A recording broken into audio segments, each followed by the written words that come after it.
ang ating pong visitor na gagamitin ng ating Panginoon ngayong tanghali ay walang iba kundi si Master Guide Ronilo P. Malasigan. Ating pong ituon ang ating isipan at ang ating mga puso sa ating pananumbahan na sana po ay tayo makinabang sa Kanya.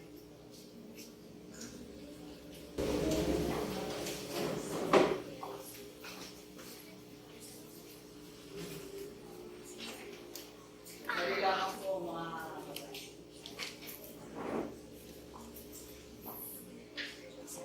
isang magandang umaga po sa inyo mga kapatid. Happy Sabbath po. Happy Sabbath! Mas pasigat po. Happy Sabbath! Pangalan ng Diyos, kapag lang dito tayo sa simbahan, masaya tayo magsasalita ng Happy Sabbath sa iyo kapatid. Sapagkat nakita kita. So, ganito tayo. Sa umaga po dito, ako ay nagpapasalamat sapagkat ako ay nabigyan ng pagkakataon na ako ay maging kabahagi po ninyo dito sa Bungabong Oriental Mindoro.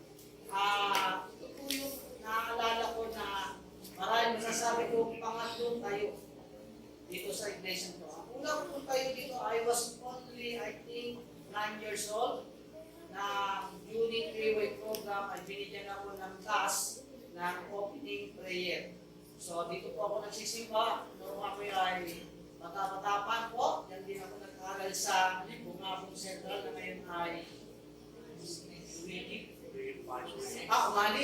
Umali na po. At napakarami pong experience ang naganap dito nung ako ay bata pa at kami ay dinala ng aming magulang patungo po sa Cavite, dito po sa may parting Noveleta, no? At yan na kami lumaki. At nalipat po kami ng Fort Bonifacio, ngunit ang aking pagiging mangyan, napabahag-bahag din naman paminsan-minsan dahil sa Kabundo, ay nandun pa rin po, nakayapak ko rin sa lupa Panginoon sa ating gawain ito. At ang ating pangalawang pagtayo dito ay isang masalimuot na pangyayari na kung saan ang aking kapatid ay namatay. Ito po baka kilala niyo po ito, si Obed. Si Obed. Ito po binurol. Tapos ako po yung tumayong pinakapanganay po sa lahat ng mga panganay sapagkat yung aking nanay ay panganay na anak po ng aking lola Piling na pumamang na rin po. At nag-testimony ako nito yung pangalawa po kayo. At ngayon ay pangatlong kayo ay ang pagsasalita po ng gawain mula sa Panginoon at ako ay masaya na nakita kayo na kasama. Marahil po ilan dito ay nakakakilala sa akin at kilala ko rin po naman ng iba. Siyempre, una po gusto kong pakihin ang ating pastor, si Pastor Gagarin at si Mame, na mamayang hapon, welcome kayo na kayo ay dumating na makisangkot sa gawain ng Pathfinder Ministry. At nagpapasalamat din ako sa isang magulang ko dito na tinuturing na mahalaga sa ating puso, no? Pakailanman yan ay si Tatay Charlie at saka si Nanay Lima, no? Napakalapit na pamilya sa akin yan. At yung iba po pong mga kamag-anak dito, yan sinatita po dyan, pinigay po. So ngayong umaga dito, ang aking pong bahagi ay iniisip ko kung ano po yung aking pwedeng sabihin. Kasi dalawa ang iniisip ko. Right time to be chosen for leader. Sabi ko, parang maganda yata yun sa leadership ng mga topic. Ngayong umaga na lang, ay naisip ko na iba na lang ang aking ibibigay sa inyo pananalita mula po sa ating panahon. Ito po yung, ano yung buhay natin dito sa mundo ito, the life on earth. At ano ang ating ginagawa o mga dahilan natin kung bakit tayo narito nananatili sa ating iglesia. So ang ating pong pinamagatan ay the life on earth at saka yung ating vision why we go to church. So ito po yung ating ano po ba ang buhay natin dito sa mundong ibabaw nito? Ano po ang ating paniniwala kapag tayo ay mayroong pagkakataon mag-isip? No? So maraming bagay sa ating buhay na kung saan naniniwala tayo sa mundo ito na mayroong mabuting bagay kung binigay ang Panginoon. Pero ano ang ating paniniwala sa ating mga kaisipan? Pagka minsan, naiisip natin saan pa nagmula ang ating buhay. Ano ba ang pinasimulan natin bilang mga tao? So dito sa ating paniniwala, sa ating pananampalataya, tayo ay mga Kristiyano at tayo ay anak ng ating Panginoon na binigyan ng kapangyarihan para maglingkod sa gawain ito. Pero kung tayo ay nandito sa unilang mundong ito, ano ang ating paniniwala? Saan tayo nagmula? Ano ang ating pagkakakilanlan? So dito po, makikita natin ang ating bilis ay iba at iba sa mga siyensya ng pag-iisip ng tao. So ang sabi nito, ang bilis natin, nagmula daw po tayo sa ibang uri na tayo ay hinalang o na tayo ay isinilang. Diba? So sabi nito, sa bilis natin, tayo ito po ay nagsimula sa isang unggoy. Sino po ang nagsasabi tayo ay nagsimula sa unggoy? Siguro. Okay?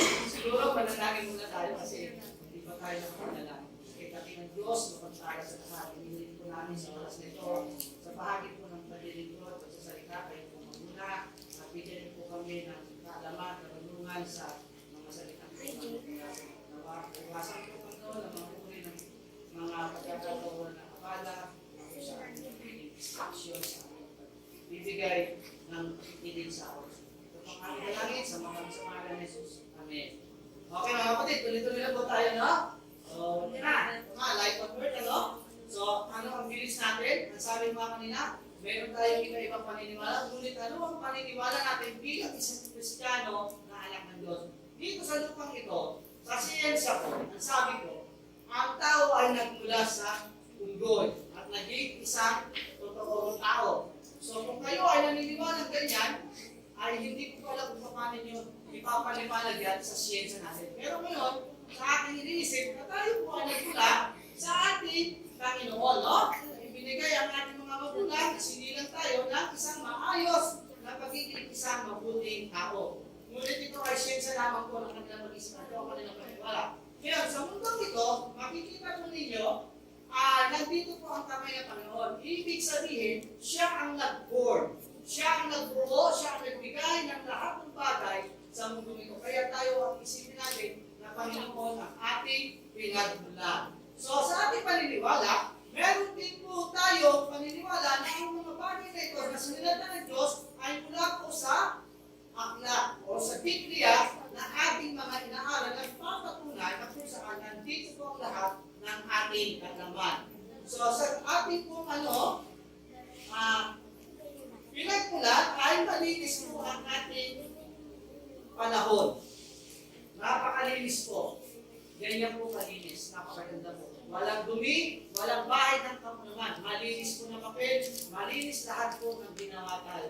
Ngayon, dumating ang panahon na buong mundo, nagkaroon ng Garden of Eden na kung saan napakabuti ng lahat ng ginawa ng panahon sa loob na 7 araw hanggang sa panahon na nagkaroon ng mga tao. Po, inilagay ang ating mga magulang, si Adan at Eva, sila nagkaroon ng mga magagandang makikipag-ugnayan sa lahat ng nilalang ng Diyos. Ngunit dumating po yung pagkakataon na mayroon na pong paniwala o paniniwala na tayo ay nagkaroon na ng mga kasalanan. At ito yung ating puso na nagmula sa kaaway ng ating mga magulang. Sino po ba ito? Tinatanong ko nung bata, sino po ba naging kaaway ni Adan at Eva? Ito po ba ay ahas? Ito po ba ay salita na mula sa espiritu ng kasalanan? Ito po ba ay si Satanas? Yan po yung mga tanong namin mga bata, bakit may ahas yan? Tinutulso dapat yan, tinutulaw na daw. So yung mga bagay na yan ay meron pong tamang pagpapaliwanag. Ngunit dumating sa panahon na nagkasala ang tao dito sa mundo nito. Ngayon, kung nagkasala ang tao, ano naman po ang magiging kahinatnan ng buhay ng tao? So, pag iniisip natin, pagkakalungkot ng mga pag-aalala, ngunit ito ang talagang kinalalagyan natin sa panahon ng ating kasalanan na meron tayong mararanasan. At ito po yung ating kamatayan. Ano po? So sa mundo ito, nangyayari po ito, hindi natin alam kung ano ang panahon natin sa mundo ito na tayo mabuhay ng mabuti, ng matagal o ng maigsi. Ngunit pinapakita rito na yung nilalang ng Diyos ay napakabuti, ngunit nasansala ng isang bagay na kasalanan. Kaya ang mundo natin ay nasisira.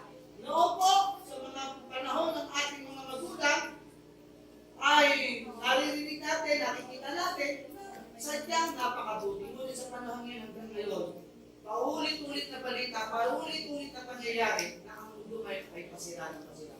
So, ito, mayroon po example sa inyo. Noon ang panahon ay parang mga ganito lamang po, no? Na mga gamit na nagsimula sa mga ganito, ngayon ay gumanda na ng gumanda. So, distraction na po sa atin ngayon sa iglesia, yung magkaroon ng cellphone habang oras ng ating pagpipili ay may mga cellphone. Ano? Pero hindi naman po masama yan, through communication. Pero pinapakita po yung pagbagsak ng uri ng mga pangyayari sa ating buhay. Noon po, sabi rito na yung ating mga iniipon, mga nakikita natin ay nagre-record sa mga munting bagay, ngunit ngayon ay paiba na ng paiba. Kumbaga, nagkakaroon na ng mga parang pagbabago na kung saan ay instead na ang gamit mo na ay makalima, ay simple na lang po, no? So, pag-aalang, palit ng palit, itong mga bagay na ito. Ngayon, noon, ang sabi dito, yung pusa ang nilalaro, yung mga kung ano lang gusto, kulit-kulit ngayon po. Sabi dito, nakita na ako, siguro post lang nila to, nagsesend ko na rin. So, meron ganun talaga niya, ang aso nga, manood lang sa TV, mag-exercise yung tao, mag-exercise din yung aso, di ba nakikita niyo sa mga ito. So, napakatindi na po na siya. Noon po, ang sabi, ang TV malaki, ang tao payat. Ngayon, ang TV payat, tao malaki. So, paano po nangyari yun, ano? Bumaliktad po yung kalagayan natin. Pero hindi naman po lahat. Siguro depende na rin po sa kanyang ginagawa. Noon, ang tao, nag-exercise. Ay ngayon po, ano pong ginagawa ng tao ngayon? Iba na po, naglalaro na lang sila ng kung ano, na kung saan ay ibang bagay na kapahinahan.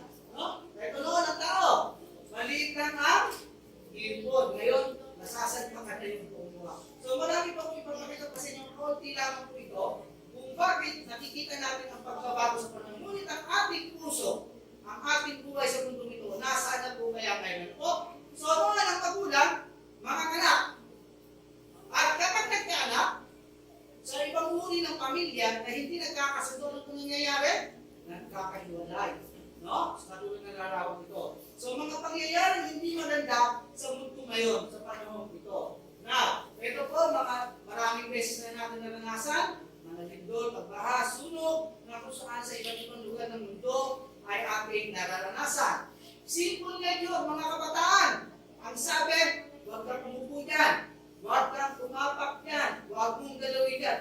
That is simple nature na sinabi sa'yo pero ginagawa mo pa rin. So ang mga bata, hindi ko naman sasabihin hindi natuwa, ngunit kulang sila sa bagay na kaalaman kung saan dapat irespeto ang mga sinasabi ng kanilang mga magulang. Ano po? So ang tawag po dito lahat ay kasalanan. So iba't ibang uri ng kasalanan ang nangyayari po sa ating buhay. Meron pong pride. Kaya lagi ko sinasabi, may chicken ka ba? Ay hindi na po kung bakit chicken. Mataas ang fried chicken.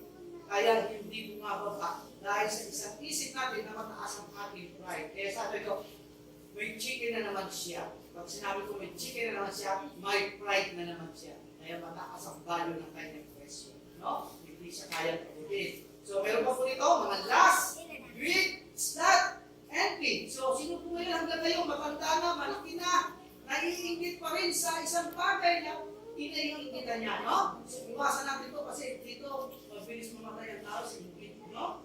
So, gluttony, iba-iba po uri ng kasalanan. Ngunit, kung may kasalanan, ang tao, napakahirap kabutin ng Panginoon. So, mayroong bukas o mayroong biyak na landas, hindi lumarating ang Panginoon. Paano po? Our test to which that, ay kailangan natin gumawa ng hagdan patungo sa Kanya. Paano natin gagawin yung hagdan? Ang sabi dito, dapat meron tayong God works. Ano po ang inyong gawain bilang anak ng Diyos, bilang anak ng Adventista? Ano po ang inyong relihiyon? Ang sabi kanila, kung Adventist ka, sigurado ka ng maliligtas. Ngunit, hindi daw po lahat. Ay ngayon, kung Iglesia kami Kristo, may pag-asa ka maligtas. Sapagkat hindi daw po lahat ay sa isang relihiyon lamang kukunin ng Panginoon ang pagliligtas. So, ano po ang ating kalagayan sa ating maglilingkod na ito? No? Meron din tayong filosofiya. Ano po ang inyong filosofiya sa inyong pagiging Adventista? Ano po ang inyong ministry? Ano po ang inyong morality? So, lahat ng bagay nito, kung tayo ay wala, nandoon tayo sa kasalanan ng mundong ito. Kaya ang ating mundo ay masalimuot. Ngunit ang ating Panginoon ay nagbibigay ng isang bagay na hakbang para tagawin natin siya para pumunta doon sa bagay na yun. So ngayon po dito, sabi dito, si Kristo ang ating daan upang makatawid sa kasalanan sa ating mga gagawing panalangin, paghihingi ng pasasalamat, bigyan natin ang kalaya ng ating puso ng maglakbay patungo sa Panginoon sa kanilang lugar na kung saan maaabot natin sa mga kapatid. Now, paano po gagawin natin ito mga kapatid? Ang ating pong isang bagay na mahalaga ay ating paglilingkod. Ngayon, paano po tayo maglilingkod? Ang tanong po, nandito ngayon tayo sa ating iglesia. Bakit po tayo nandito sa iglesia ito? Po? Ito po yung tanong no? Sa oras na ito, sabi bilang isang lingkod ng Diyos, mahalaga ba ang pagsisimba po sa iglesia ito, mga kapatid? Yeah. So, ang tanong po, why we go to church?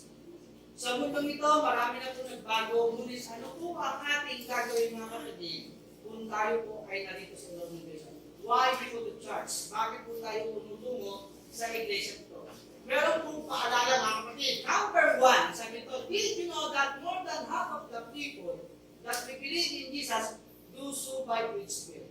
Sa edad po ng 12 taon, meron na pong pag-iisip ang mga kabataan, ang mga tao, mga isip ng mga leader, na ganitong edad ay meron na pong alam kung bakit sila tumutungo sa iglesia. May tanong pa po, did you know that by the time a child is 9, their basic moral foundation has been poor? Nabuko na po. Kaya kanina yung bata rito, na anak po ng isang ating leader ay pilit na gusto umakyat kasi kailangan niya ang kanyang magulang. So tayo mga mayroon ng isip, kailangan natin ang ating Panginoon. Diba? So sa isipan ganon, ay napupunan ko na may halaga pala ang buhay nila sa mundong ito. Kung bakit sila tumutungo sa iglesia. Did you know that by the age 13, child has formed their basic beliefs about the nature of God? Nandito na naguna po ang kanilang isipan na kung saan sa larangan na ginawa ng Diyos ay meron na silang kaalaman. No? The reliability of the Bible, the existence of an afterlife, and the everlasting love of Jesus. Yan po yung isang mga bagay na paalala na dapat malaman ng mga ganyang edad na sila ay bahagi na po sa kaisipan ng gawain ng Panginoon. How are we helping to raise up a future generation of young people that will hopefully impact their word of Christ? Paano nga ba mga kapatid? Pagka minsan sa iglesia, ako'y tumutungo ang mga magulang na lang kung nagsisimba. Ngunit ang mga kabataan po wala na sa labas. So bakit po nangyayari kaya yung mga kapatid, no? So ating iangat ang ating mga kabataan sa antas ng pagkakilala sa ating Panginoon. At bigyan natin ng pansin na sila'y anak ng Diyos, mahalaga sila sa gawain ito. Sabi dito, number 1, sa 12 reason why we go to church. We go to church because we love the Lord. Mahal po ba natin ang ating Panginoon, mga kapatid? Sino po nagsasabing hindi po mahal ang ating Panginoon kung tayo naglilingkod sa araw ng Sabado? We go to church not for friends, not for fun, but because Jesus loves the church and we want to love what He loves. Ito po ang mga dahilan kung bakit nandito tayo mga kapatid. Pagkaminsan talaga ng aking kabataan pa, kaya ako sisimba kasi nandoon ang aking barkada. Hindi dahil ako ay nandoon sa aking Panginoon. Na-realize ko po mga kapatid, mali pala yun. Kaya pagka ako sumisimba, sasabihin sa akin ng mga leader, pwede ka mag-pray. Agad-agad. So parang nabibigla ako. So wala akong kaalaman sa gawain ito kung bakit siguro medyo mahirap sa akin tanggapin ang mga parts nila. Pero dahil sa pag-ibig ng Diyos, pinapakilala sa atin kung bakit mahalaga ang ating pagtungo sa Diyos. No? Number 2, going to church is a privilege. Privilehiyo po ba na kapag Sabado, Merkules, Biyernes at ibang araw pa ay meron pagpupuli ay privilehiyo ba na tayo ay magsimba? Pero nakikita po natin talaga kadalasan ay mahina po ang ating kalagayan sa ating paglilingkod pagsimba kung araw ng Merkules at Biyernes na po. Pero hindi naman po dahilan yan para makalimutan na natin Panginoon. Pero sabi ito, it is a blessing many do not have. Kapag ito ay naglingkod sa iglesia ito, nagsimba ka, minalaman ka, meron kang maraming malalaman kaysa kung sa walang hindi nakinig. No? Having the freedom to worship God is also a privilege unknown to many around the world. So, ganun kapatid sa buong mundo ito. Ngayon, number 3, faithfulness and obedience are more important than talent. Ay, ang talent pala natin ay hindi pala ganun malaki sa ating Panginoon. Ang Panginoon ay nagbibigay ng talento sa kanya-kanyang gustong bigyan. Ako po hindi marunong umawit. Naawit lang. Pag sinabi marunong umawit, talaga yung meron magandang tono ang dating. At nakakabili ka. Katulad pag-awit kanina ma'am, may tono. Pero kung ako umawit, may nothing sablay. O, PPO. So God gives people abilities that are often amazing and beautiful. And they are using that for Him. Kung ginagamit mo ang mga talento, mga bagay nito, pinagkakaroon ng Panginoon kahit hindi ka marunong sapagkat nais mong magsamba, nais mong magtuli sa kanyang pangalan. Ano? It is a good thing. But it also a good thing. Truly a better thing. To be faithful and obedient. We want to be careful to place the right things before and in the children. So yan po ay nababasa natin sa Luke 16:10. So mabuti mga kapatid na ang ginagawa natin ay puro kabutihan sa harapan ng Panginoon. Number 4, serving in the church is an honor. Kapag naglilingkod ka pala sa Panginoon ay isang mahalaga ito. It's an honor. No? And we serve because we want to be like Jesus. Gusto ba natin maging katulad sa Jesus? Pagkamisan hindi talaga natin ma-perfect, pero meron tayong isang bagay na pagmamahal sa ating Panginoon. Kaya tayo ganito. Jesus was a humble servant. Kaya po kanina pangilala sa akin ay humble servant. Hindi naman po talaga humble na humble servant. May pagkukulang pagkakamali. Pero tinatry natin maging humble servant dahil sa ating Panginoon. No? Jesus was a humble servant. And we should never think ourselves too good or too important to be a servant. So hindi po pala pwede sa atin nagiging servant tayo sa isang bagay na gusto natin mangyari na tayo maging mabuti. Ngunit isang bagay na talagang totoong paglilingkod sa ating Panginoon. Number 5, our brother and sister in Christ are family and we love them as family. To get along with one another, to be kind to one another, to give one another, and to serve and defend one another. Lahat po pinagkabalayan natin, lahat pinagkakaisa natin, lahat pinaayos natin para sa isang mabuting pamilya, sa mabuting kaibigan. And just as our family is not perfect. Totoo po mga kapatid, sa ating pumiglasya, hindi po lahat perfecto.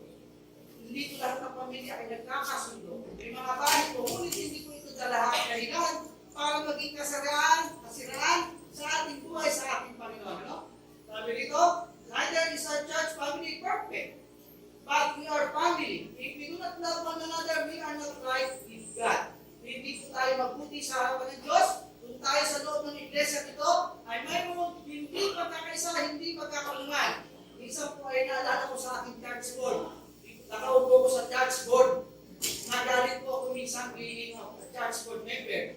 Sa isang bagay lang, inabot na po ng isang taon, hanggang ngayon, nakaupo pa rin, naka-chair. Paano po ba yan? Chair. Diba? Pag-uusapan ko sa board. Sabi ko, hinampas ko po ang lamesa na sobrang lakas. Pagkampas ko ng lamesa, umangat yung lamesa, pati gamit, sabi sa akin ng mga tao, Nilo, cool ka na. Pagtitibayin din yan. Sabi ko, kailan pa? Lagi na lang tayo nasubuan, dagyan naman natin ng lamesa para matapos ito. Ay nangyayari ko sa mga board member, meron po mga tinatawag na malakas ang say na to, malakas ang say na to. Kaya hindi ko nabubuo. Yung isang kulay na magandang tanong ay hindi umuusan. Meron pumipigit, meron pipigit, meron din naman nagpapatuloy. Mas malamang ang mga pumipigit sapagkat may kaisipang hindi tama. Kaya sila nag-aalala po. So, ayusin natin ang ating pagmamahalan sa ating pagbabatayan, sa ating gawain para sa iglesia nito. Sabi dito, number 6, there is joy in serving Jesus.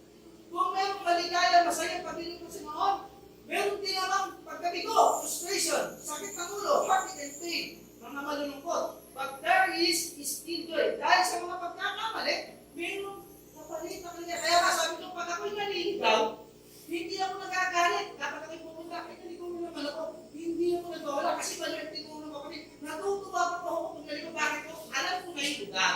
At sa susunod, hindi ko na ako maniligaw sa lugar na yun. Kaya kung kayong maligaw, magkamali, isipin nyo kapatid. Maitatama yan sa tamang isipin nyo. Kaya lang talagang dapat thinking freedom. No? Thinking wisdom and feel freedom. Yan po yung aking mga ginagawa ko tungkol sa pagka-isip ako, dapat isipin ko yung karunungan binigay ng Panginoon at malaya kong gagawin ang bagay ko sapagkat siya ang magdidirect sa aking buhay, sa ating buhay. There is no doubt that children are going to see some of the disappointments in our hearts Not how many churches, because every church is filled with sinners. Sa lahat ng iglesia, sa loob ng iglesia, marami po taong makasalanan. Hindi ngunit nandito ka makasalanan, ay hindi ka natatakami ng Diyos. And sinners sins, even save sinners. Nakapagligtas din sa mga bagay na ito, ang ating Panginoon sa pagkatay, umiisip na tayo pagkatawaran. And sin brings pain, damage, and sorrow. But the Lord also has the answers for those brothers. Meron na po ba kayong problema na hindi ko talaga yung solusyonan? Sa akin pong pangyayari na kapatid, malungkot po talaga mo.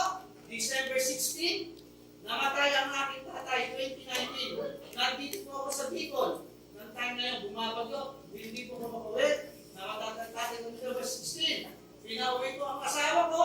Sabi ko, uwi ka para saluhin mo yung bagay na ako ang sasalapasin at tutuloy na dito. Pagkatapos po, dumating din po, December 25. Araw ng Pasko. Nakauwi na po kami ng Maynila. Ang asawa ko po ay nadisgrasya. Aneurysm. Around 10 a.m., siya po ay nakahiga na doon sa side sa baba. Na ang sabi ko, ano ginagawa ko niya? Ba't ka nakahiga dyan? Ay hindi ko pinasya. Nato ka pa? Kaya sabi ko, pupunta kami ng goal at mamamasyal. Ngunit hindi ka naman nangyari. Umakit ako sa taas. Nakatulog ako. Pag-gising ko ay alas 12 na. Alas 9 gising, alas 12 na ulit, nakaligo na. Nakita ang asawa ko, nakahiga pa rin doon. Ano nangyari? So nung nakita ko, eh meron na palang bagay na nangyari sa kanya. At para siya, hindi na makapagsalita, hindi na makakinisong pa na napunto ka na ng lugar. Dinala ko sa ospital at yun po sinabi ng doktor, December 25. At dumipas ang ng araw, nakarapay siya doon, hindi naman comatose, pero nagsasalita na po kung ano, yung mga paano, uy, si tatay, gano'n, sino ka?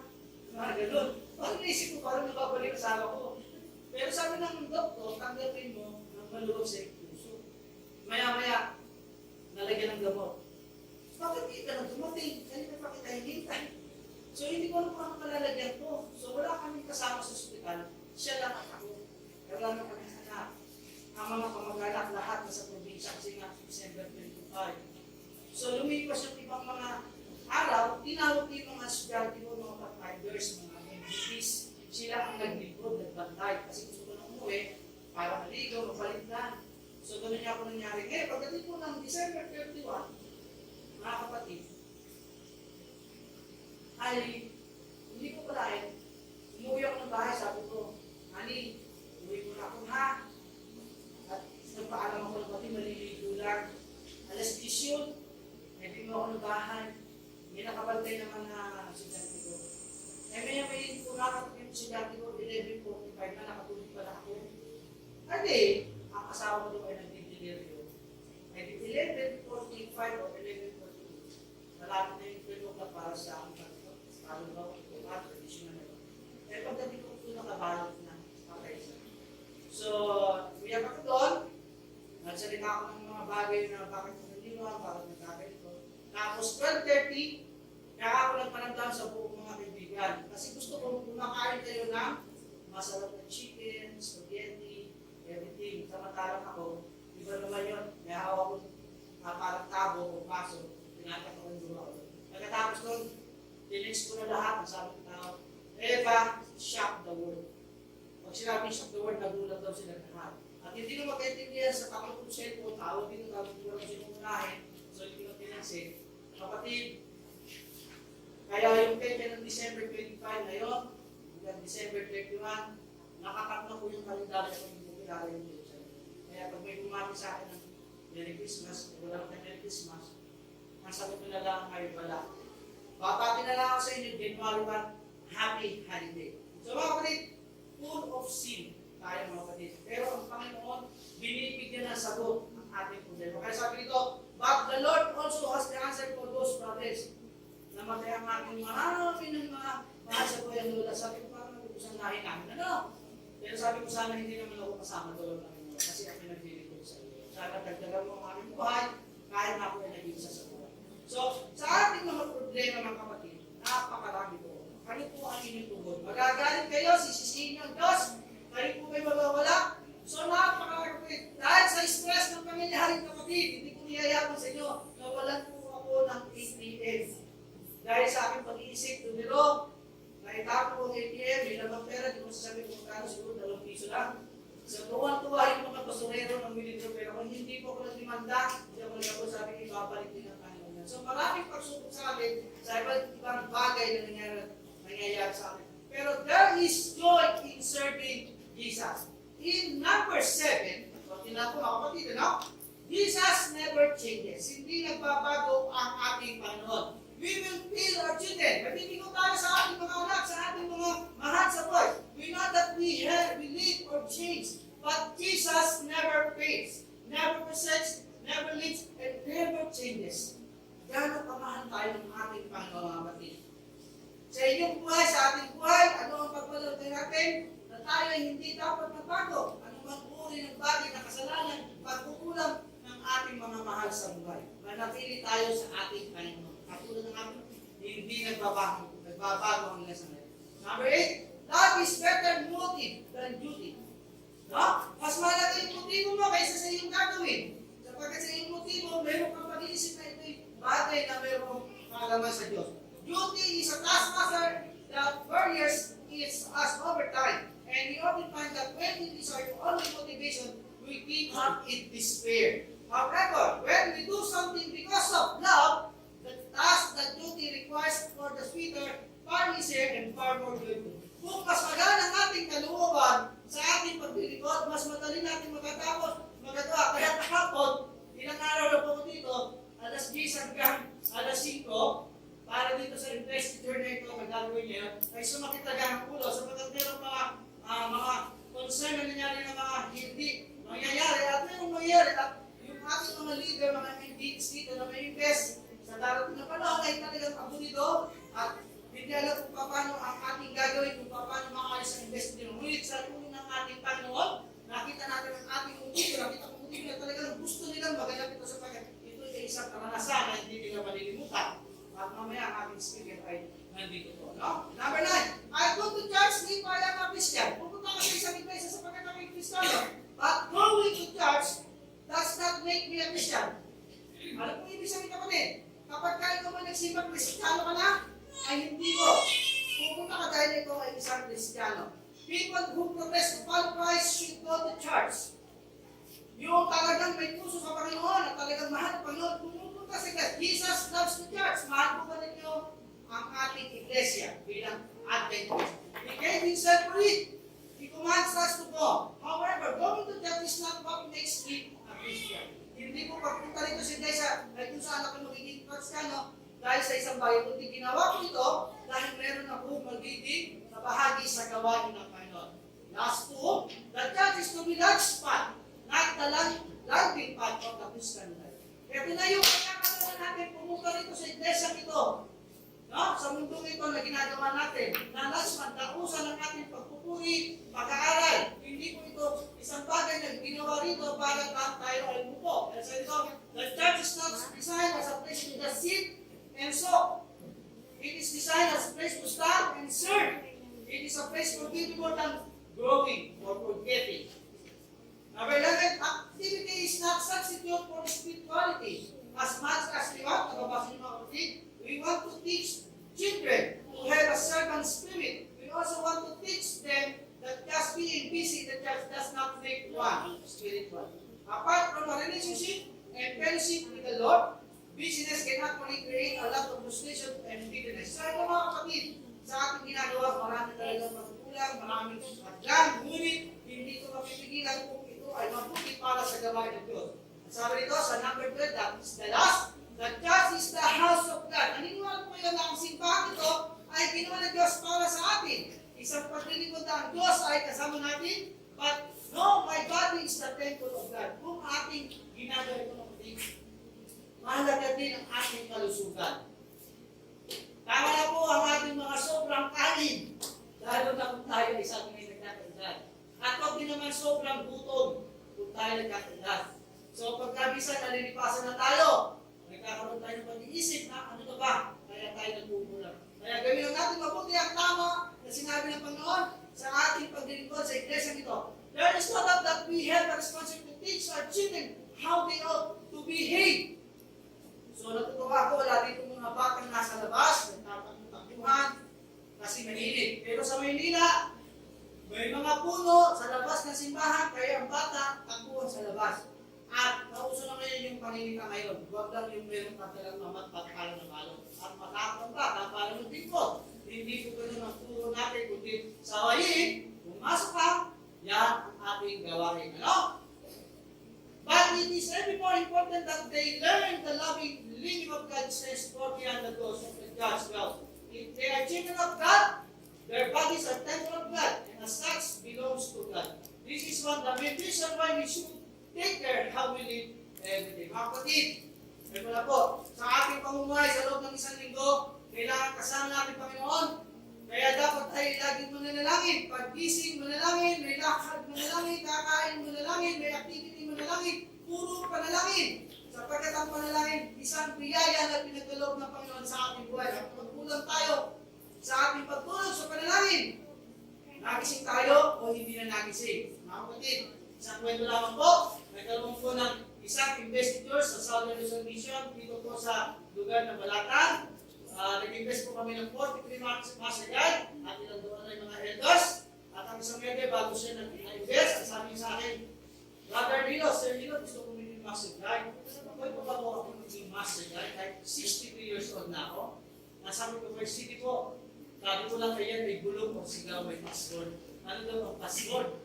Ang dami nagtataka sa akin, bakit si Sir Lilo, pag meron lalapit sa kanya ng tulong, lagi may password. Simple naman yung password.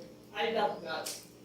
No? Kaya ang isa ng love, I love you, Sir Lilo. Pwede naman din, pero walang ibang intention. No? So yung password, I love God, I love you, Sir Lilo. Ngayon, dumating po, nag-invest sila, lumipas ang 2 buwan. Ang elder po ay nagsalita sa Diyos. Ano po ninyo, galing sa may, parang, bakit kasi sila ng pagundok eh? Pagpababa, 15 minutes para makapun sa kalsada. Pagdating po sa kalsada, marami sa bahay nila, o hindi na naman pumagbang. Bigla po tumibang yung elder. Nahilo sa kalsada. Inatake. Eh, pero nakapag-dito siya sa Panginoon. Nakapagsalita sa Panginoon. Ano po nangyari? Namatay po ang ating elder na meron paglilingkod sa Panginoon. O, kesa, ngayon ay ligtas tayo sa loob ng iglesia nito. Paglabas natin yan, napatid lamang tayo dahil sa ating hindi pagtingin sa ating mga hinapan. Bigla tayo na-disgrasya. At napasambit po tayo ng hindi maganda. Sa tingin po ninyo, Panginoon, kapatid, ano po ang kaligtasan natin sa ating Panginoon? So, ano ba ang dahilan talaga? Bakit tayo nandito sa loob ng iglesia? Yan po katanungan sa inyo, sa akin, magandang umaga po sa inyo. Happy Sabbath at nawa ay nagsiyahan kayo sa araw ng ating Panginoon na kung saan sa araw na ito, ang ating paglilingkod ay hindi po pagkikita lamang, kundi isa po pagsusuri na kung saan ang ating buhay ay nakatuon sa ating Panginoon. Happy Sabbath